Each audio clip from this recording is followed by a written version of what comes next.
ভাগবতের আয়োজন করেছে।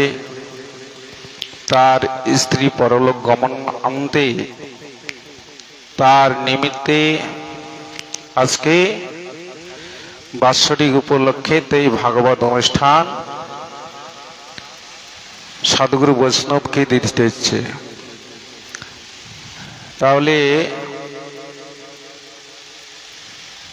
মানুষ যখন মারা যায় তারা 1 বৎসর ঘুমন্ত অবস্থায় থাকে, তারপর বাৎসরিক একদিন তারা সেই মহাপ্রসাদ সেবন করে, মহাপ্রসাদ পান করে।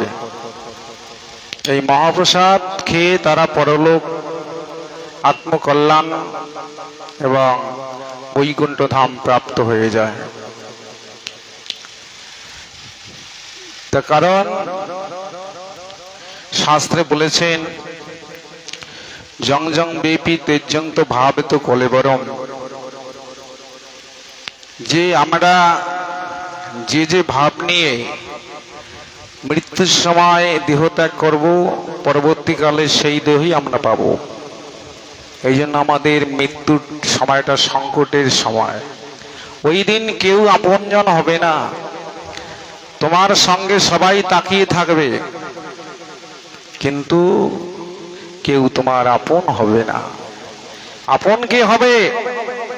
তোমার সামনে ছেলে মেয়ে আত্মীয় স্বজন সবাই দাঁড়িয়ে থাকবে, কিন্তু তুমি কথা বলতে পারবে না।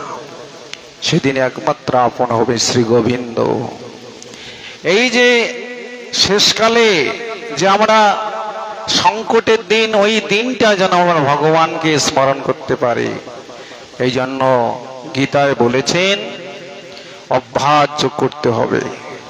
এই সাধুরা অভ্যাস করে হরিনাম করার, মৃত্যুর সময় যেন ভগবানকে স্মরণ করতে পারে। তাহলে যদি মৃত্যুর সময় ভগবানকে স্মরণ করতে করতে প্রাণ ত্যাগ করে, পরবর্তীকালে এই জন্ম মৃত্যু চক্রমালা তার গলায় পড়তে হবে না। শাস্ত্রে বলা আছে, যারা ভগবানের নাম উচ্চারণ করতে করতে পরলোক গমন করে, ভগবানের পার্শ্বদ হয়ে ভগবানের দাস রূপে তার থেকে যায় বৈকুণ্ঠ ধামে, তার এখানে আর আসতে হয় না। গোলক বৃন্দাবনে তার স্থান হয়। আবার ওখানে যতদিন আপনার কর্মফল পুণ্য স্বীকৃতি সঞ্চয় করেছো, আবার ওখান থেকে এই মর্ত ধামে আসতে হবে। এই সংসারে কতজন মরে গিয়েছে হিসাব করছেন?